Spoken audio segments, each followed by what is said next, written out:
Hello दोस्तों, मैं रितेश साहनी आप सभी का हमारे YouTube channel maths with Ritesh Sahni में मस्ट वेलकम है। जैसा कि हम लोगों ने डिफरेंशिएशन के मिसलेनियस एक्सरसाइज के अंतर्गत कल कुछ क्वेश्चंस को सॉल्व किया था, तो आज हम लोग डिफरेंशिएशन के मिसलेनियस एक्सरसाइज के अंतर्गत जो भी क्वेश्चन बचे हुए हैं उनको भी सॉल्व करेंगे। तो चलिए स्टार्ट करते हैं। 20 एग्जाम्पल है using the fact that sine A plus B is equal to sine A into cos B plus cos A into sine B दिया हुआ है एंड द डिफरेंशिएशन का यूज करके obtain the sum formula for cosine. Obtain करना है सम formula for cosine का, यानी कि बोला है कि find cos A plus B.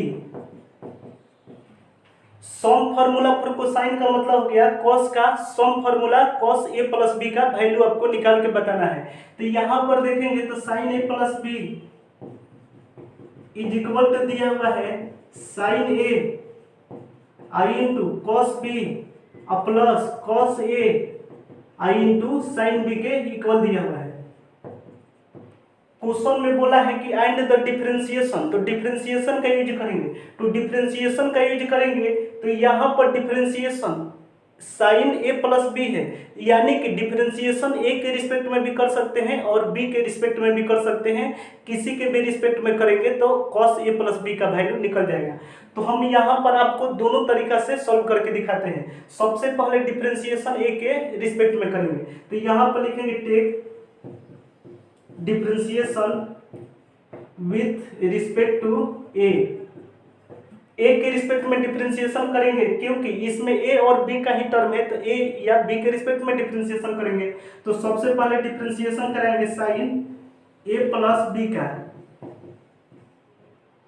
Differentiation कराना है ए के रिस्पेक्ट में, तो नीचे में लिखेंगे डी ए, मतलब ए के रिस्पेक्ट में इज इक्वल टू, यहां पर देखेंगे तो कॉस बी कांस्टेंट हो जाएगा। कॉस बी इसलिए कांस्टेंट हो जाएगा क्योंकि डिफरेंशिएशन ए के रिस्पेक्ट में कराना है, तो बस ए वाले टर्म का डिफरेंशिएशन होगा, यानी कि कॉस बी कांस्टेंट हो जाएगा। डिफरेंशिएशन कराएंगे साइन ए का और डी ए का मतलब जाएगा ए के रिस्पेक्ट में, और इसके बाद प्लस का साइन दिया हुआ है। ए के रिस्पेक्ट में डिफरेंशिएशन कराना है तो साइन बी कांस्टेंट है, तो साइन बी को बाहर ले लेंगे। इसके बाद देखेंगे तो डिफरेंशिएशन कराएंगे कॉस ए का और डी ए का मतलब हो जाएगा ए के रिस्पेक्ट में। इसके बाद देखेंगे सबसे पहले इसको मिटाएंगे। डिफरेंशिएशन कराना है साइन ए प्लस बी का, तो यहाँ पर लिखेंगे D sign A plus B.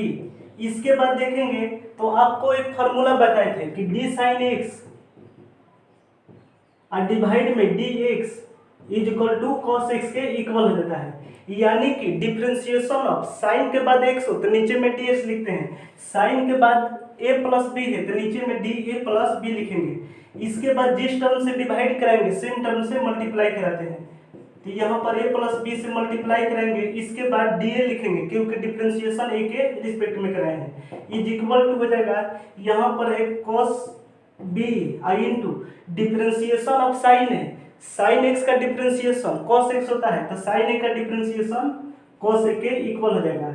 इसके बाद देखेंगे तो plus sine B I into differentiation of cos A निकालना है, तो डिफरेंशिएशन ऑफ कॉस एक्स और डिवाइड में D X is equal to minus sine X के इक्वल हो जाता है, तो डिफरेंशिएशन ऑफ कॉस ए का वैल्यू माइनस साइन ए के इक्वल हो जाएगा।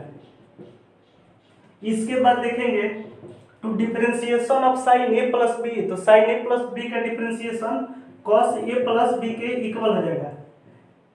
इसके बाद इनटू का साइन देंगे, डिफरेंशिएशन पहले ए का कराएंगे ए के रिस्पेक्ट में, इसके बाद प्लस का साइन देंगे, डिफरेंशिएशन बी का कराएंगे ए के रिस्पेक्ट में इज इक्वल टू, यहाँ पर हो जाएगा cos A I into cos B हो जाएगा। इसके बाद प्लस और माइनस माइनस हो जाएगा, इसके बाद हो जाएगा साइन ए आई इंटू, इसके बाद देखेंगे तो sine A I into sine B हो जाएगा। तो यहां पर देखेंगे तो cos A plus B I इसके बाद डी ए से डी ए कटाएंगे तो 1 प्लस डिफरेंशिएशन ए के रिस्पेक्ट में कराना है, ऊपर में ए का कहीं भी टर्म नहीं है तो इसको कोस्टेंट बोलेंगे और कोस्टेंट का डिफरेंशिएशन 0 हो जाता है, इज इक्वल टू हो जाएगा cos A I into cos B minus sine A I into sine B के इक्वल हो जाएगा। यानी कि यहाँ से देखेंगे तो cos a प्लस बी में 1 से मल्टीप्लाई करेंगे तो हो जाएगा cos a plus B is equal to हो जाएगा cos a I into cos B minus sine a I into sine B के इक्वल हो जाएगा। cos a plus B is equal to cos a into cos B minus sine a into sine B, sum formula हो जाएगा cosine का, यही value निकाल के बताना था cos a प्लस बी का, तो ये हमारा फाइनल रिजल्टेंट हो जाएगा। इसके बाद इसी क्वेश्चन को डिफरेंशिएशन बी के रिस्पेक्ट में करके दिखाते हैं। सेकेंड मेथड,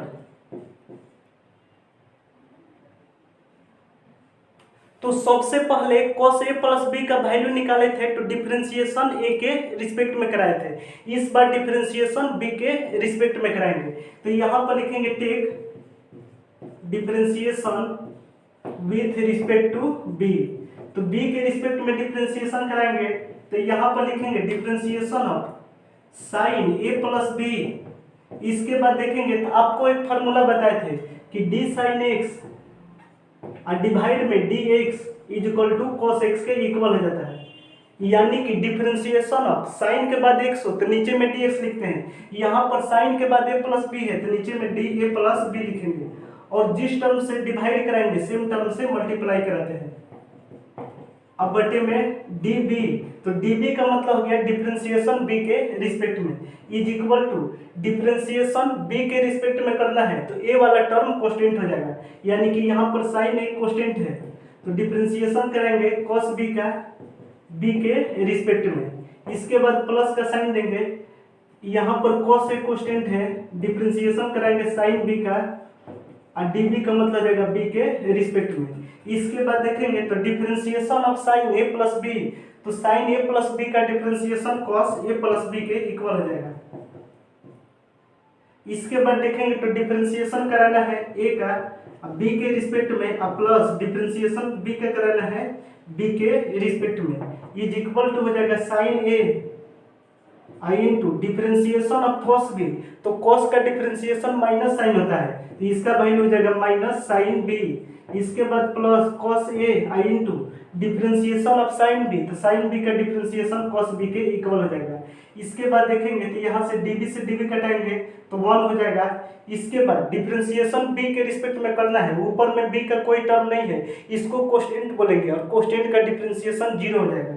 तो यहाँ पर लिखेंगे cos a plus B I into 0 plus 1 is equal to हो जाएगा cos a into cos B, plus वाले टर्म को पहले लिख लेंगे तो cos a into cos B, इसके बाद माइनस हो जाएगा sine a I into sine B के इक्वल हो जाएगा। तो यहाँ पर देखेंगे तो cos a प्लस बी में 1 से मल्टीप्लाई करेंगे तो हो जाएगा cos a plus B is equal to cos a I into cos B, इसके बाद माइनस का साइन देके sine a I into sine B के इक्वल हो जाएगा।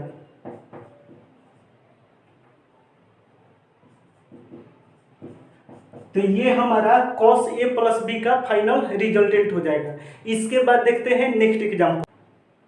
21 क्वेश्चन है, does there exist a function which is continuous everywhere but not differentiable exactly at 2 points, justify your answer.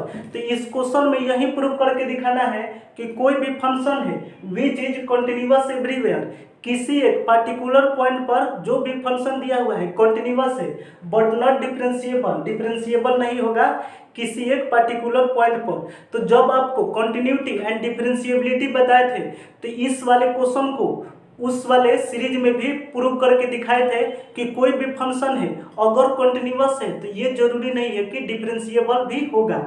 इस same question को कंटिन्यूटी एंड डिफरेंशिएबिलिटी के chapter में आपको prove करके दिखाए हैं। अगर आप कंटिन्यूटी एंड डिफरेंशिएबिलिटी के चैप्टर को नहीं देखे हैं तो सबसे पहले उस वाले सेशन को देखें ताकि आप इस क्वेश्चन को अच्छी प्रकार से समझ पाएंगे। तो चलिए तो यहाँ पर देखेंगे तो कोई भी फंक्शन दिया हुआ है तो अपने आप से कोई भी एक फंक्शन मान लेंगे जिसको कि ये दिखाना पड़ेगा कि कंटिन्यूअस होगा लेकिन डिफरेंशिएबल नहीं होगा। तो कोई भी एक फंक्शन अपने आप से मानेंगे तो यहाँ पर लिखेंगे लेट।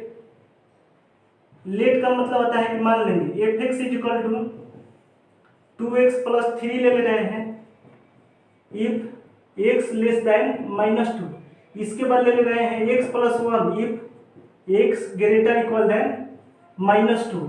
यहाँ पर F X is equal to 2x + 3 if x less than -2 और F X is equal to x + 1 if x greater equal than -2। Let का मतलब हो गया कि एक फंक्शन एफ एक्स अपने आप से मान लिए हैं। तो इसके बाद देखेंगे तो सबसे पहले कंटिन्यूटी निकालेंगे तो यहाँ पर लिखेंगे फॉर कंटिन्यूटी।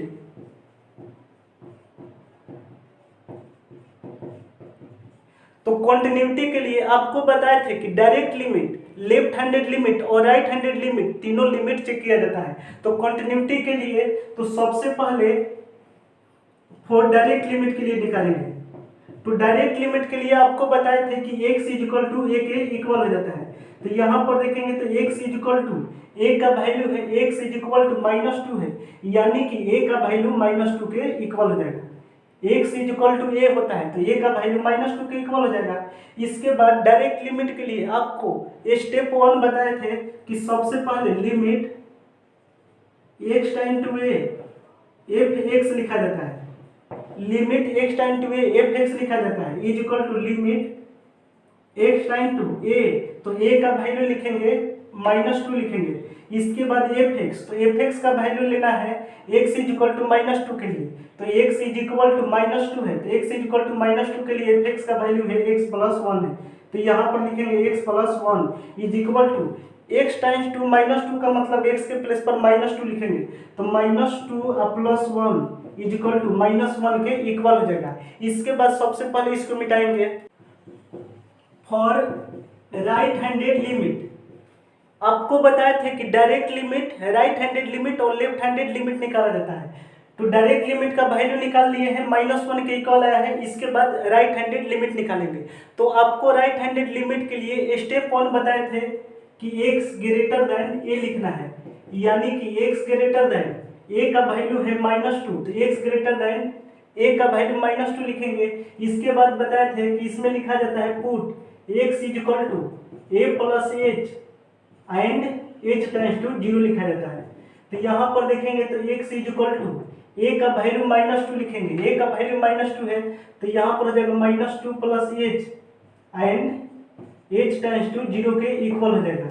इसके बाद देखेंगे तो इसके लिए आपको बताए थे कि limit x time to a, इसके बाद यहाँ पर a प्लस लिखते हैं, a पर प्लस देने का मतलब राइट हैंडेड लिमिट होता है।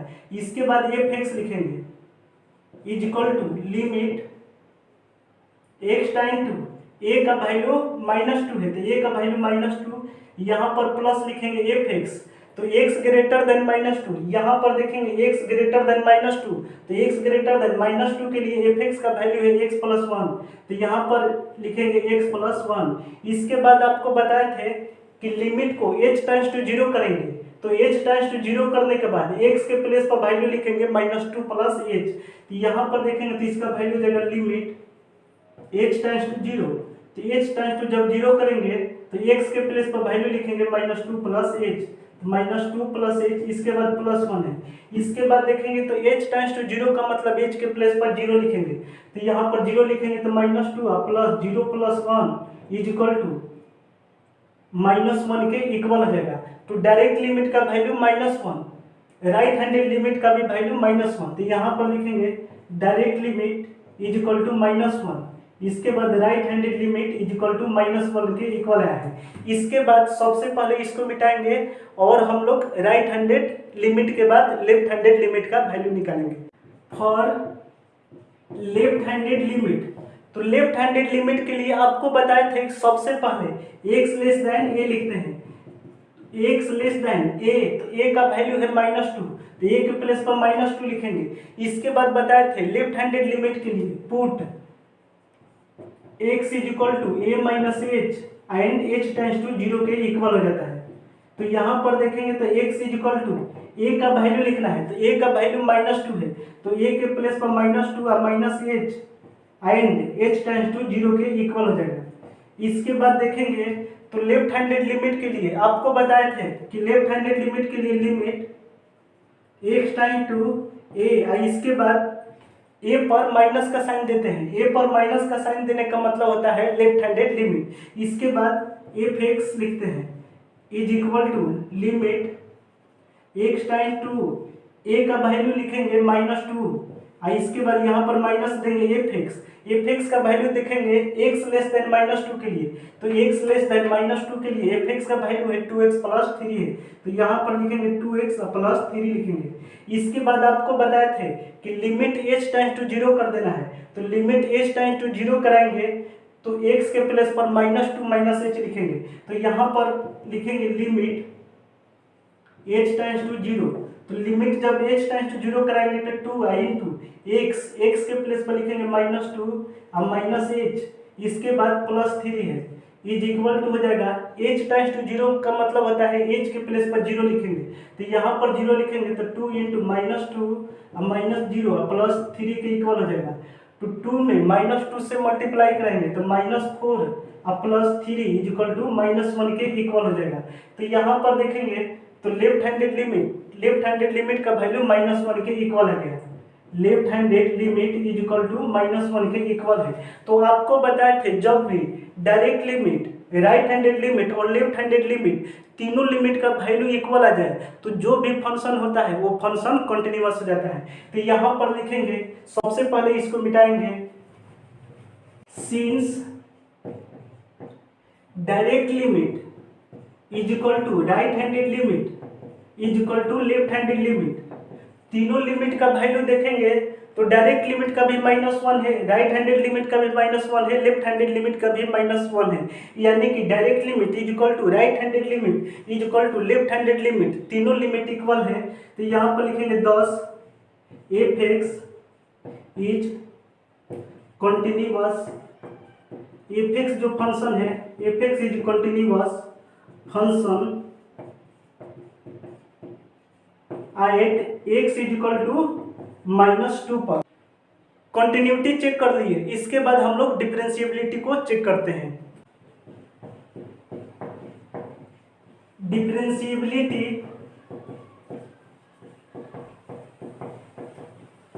Eight x is equal to -2, तो x इज इक्वल टू -2 पर डिफरेंशिएबिलिटी चेक करेंगे। आपको बताए थे डिफरेंशिएबिलिटी चेक करने के लिए राइट हैंडेड लिमिट और लेफ्ट हैंडेड लिमिट चेक करते हैं। तो सबसे पहले लिखेंगे फॉर राइट हैंडेड लिमिट, तो राइट हैंडेड लिमिट के लिए आपको बताए थे कि x ग्रेटर देन a लिखते हैं, तो x ग्रेटर देन a, तो a का वैल्यू दिया हुआ था -2 दिया हुआ था, तो x ग्रेटर देन a के प्लेस पर लिखेंगे -2। इसके बाद देखेंगे तो राइट हैंडेड लिमिट के लिए आपको वैल्यू लिखवाए थे कि r f'(x) is equal to हो जाता है लिमिट h टेंड्स टू 0 या f into x plus h minus f(x) divide में h के इक्वल हो जाता है। आपको वैल्यू लिखवाए थे कि r f'(x) is equal to limit h time to 0 f into x plus h minus f(x) divide में h के इक्वल हो जाता है। इसके बाद देखेंगे तो f(x) का वैल्यू x ग्रेटर देन -2, तो x ग्रेटर देन -2 के लिए f(x) का वैल्यू दिया हुआ है x प्लस 1, तो यहाँ पर लिखेंगे f(x), तो f(x) का वैल्यू है x प्लस 1 है। f(x) का वैल्यू दिया हुआ है, हमको वैल्यू निकालना है f(x) प्लस h का, तो f(x) plus h is equal to हो जाएगा x के प्लेस पर x प्लस h लिखेंगे, तो x के प्लेस पर लिखेंगे x प्लस h और इसके बाद +1, इसके बाद वैल्यू यहाँ पर पुट करेंगे तो r f'(x) is equal to हो जाएगा लिमिट h टाइम टू 0, इसके बाद हो जाएगा x प्लस h, इसका वैल्यू आया है x प्लस h और +1 माइनस f(x) का वैल्यू है x प्लस 1 और डिवाइड में h है। आपको बताए थे कि माइनस के बाद ब्रैकेट जरूर दिया जाता है। इसके बाद देखेंगे यहाँ पर देखेंगे तो इसका वैल्यू इज इक्वल टू हो जाएगा लिमिट h टाइम्स टू 0, इसके बाद देखेंगे तो यहाँ पर हो जाएगा प्लस एक्स और माइनस एक्स, तो प्लस एक्स से माइनस एक्स को घटाएंगे, इसके बाद प्लस वन है, इसके बाद माइनस और प्लस माइनस वन हो जाएगा, तो प्लस वन से माइनस वन को घटाएंगे, तो प्लस वन से माइनस वन को घटाएंगे तो यहाँ पर हो जाएगा एच और डिवाइड में एच हो जाएगा, तो एच और डिवाइड में एच, तो एच डिवाइड में एच इसको घटाएंगे तो इसका वैल्यू वन के इक्वल हो जाएगा, इज इक्वल टू वन हो जाएगा, यानी कि राइट हैंडेड लिमिट, तो राइट हैंडेड लिमिट का वैल्यू वन के इक्वल आ गया। इसके बाद हम लोग लेफ्ट हैंडेड लिमिट निकालेंगे, तो सबसे पहले इसको मिटाएंगे। फॉर लेफ्ट हैंडेड लिमिट, तो लेफ्ट हैंडेड लिमिट के लिए आपको बताए थे सबसे पहले x लेस देन ए लिखते हैं, x लेस देन ए, तो a का वैल्यू दिया हुआ है -2 लिखेंगे। इसके बाद लेफ्ट हैंडेड लिमिट का आपको वैल्यू बताए थे कि f dash x is equal to हो जाता है limit h tends to 0 f into x minus h और माइनस f(x) और डिवाइड में माइनस h के इक्वल हो जाता है। तो लेफ्ट हैंडेड लिमिट के लिए यानी कि x लेस देन -2 के लिए, तो x लेस देन -2 के लिए f(x) का वैल्यू 2x प्लस 3 दिया हुआ है, तो f(x) का वैल्यू लिखेंगे 2x प्लस 3। f(x) के बाद हमको वैल्यू निकालना है f(x माइनस h) का, तो यहाँ पर लिखेंगे f(x माइनस h), तो f(x) है तो x के प्लेस पर x माइनस h दिया हुआ है, तो x के प्लेस पर x माइनस h लिखेंगे, तो यहाँ पर जाएगा 2 into x minus H plus 3 हो जाएगा। इसके बाद इन दोनों वैल्यू को यहाँ पर पुट करेंगे तो इज इक्वल टू हो जाएगा लिमिट h टेंड्स टू 0 हो जाएगा f into x minus H, तो f एक्स माइनस एच का वैल्यू है 2 into x minus H plus 3 है। इसके बाद माइनस f(x) है, तो माइनस आपको बताए थे माइनस के बाद जरूर ब्रैकेट देंगे, f(x) का वैल्यू है 2x प्लस 3 और डिवाइड में माइनस h दिया हुआ है। इसके बाद इसको सॉल्व करेंगे तो इज इक्वल टू हो जाएगा लिमिट h टेंड्स टू 0, 2 में x से मल्टीप्लाई करेंगे तो 2x हो जाएगा, और इसके बाद 2 में h से मल्टीप्लाई करेंगे तो -2h हो जाएगा। इसके बाद प्लस 3 और -2x और प्लस और -3 या डिवाइड में -h के इक्वल हो जाएगा। इसके बाद देखेंगे तो -3 से +3 को घटाएंगे, -2x से +2x को घटाएंगे तो ऊपर में हो जाएगा -2h, तो यहाँ पर हो जाएगा -2h और डिवाइड में -h है, तो माइनस से माइनस घटाएंगे, इसके बाद h से h घटाएंगे तो इसका वैल्यू 2 के इक्वल हो जाएगा, यानी कि लेफ्ट हैंडेड लिमिट का वैल्यू 2 के इक्वल हो जाएगा। तो यहाँ पर लिखेंगे left handed limit is equal to 2 है। तो आपको बताए थे कि जब भी राइट हैंडेड लिमिट और लेफ्ट हैंडेड लिमिट का वैल्यू इक्वल आ जाए तो उस फंक्शन को बोलेंगे कि डिफरेंशिएबल है, और जब भी लेफ्ट हैंडेड लिमिट और राइट हैंडेड लिमिट का वैल्यू इक्वल नहीं आए तो उस फंक्शन को बोलेंगे कि डिफरेंशिएबल नहीं है। तो इसके बाद सबसे पहले इसको मिटाएंगे। Since right handed limit is not equal to left handed limit, right handed limit और लेफ्ट हैंडेड लिमिट का वैल्यू इक्वल नहीं है, क्योंकि राइट हैंडेड लिमिट का वैल्यू 1 है और लेफ्ट हैंडेड लिमिट का वैल्यू 2 के इक्वल आया है। तो यहाँ पर लिखेंगे 10 f(x) इज नॉट डिफरेंशिएबल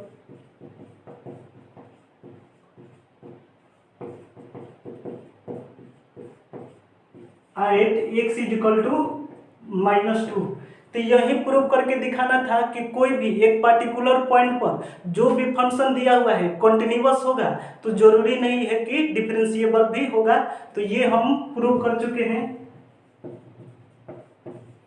आज हमने डिफरेंशिएशन के मिसलेनियस एक्सरसाइज के अंतर्गत कुछ क्वेश्चंस को सॉल्व किया। तो चलिए आज का सेशन यहीं पर कंप्लीट करते हैं। तब तक के लिए हम आपसे अलविदा लेते हैं। Bye bye, take care.